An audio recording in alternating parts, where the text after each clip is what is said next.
بسم الله الرحمن الرحيم سبح اسم ربك الأعلى الذي خلق فسوى والذي قدر فهدى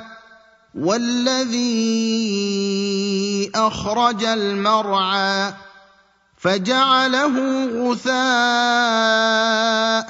أحوى سنقرئك فلا تنسى إلا ما شاء الله إنه يعلم الجهر وما يخفى ونيسرك لليسرى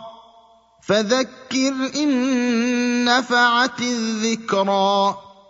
سيذكر من يخشى ويتجنبها الأشقى الذي يصلى النار الكبرى ثم لا يموت فيها ولا يحيا قد أفلح من تزكى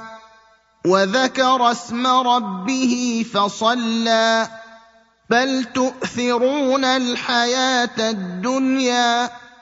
والآخرة خير وأبقى إن هذا لفي الصحف الأولى صحف إبراهيم وموسى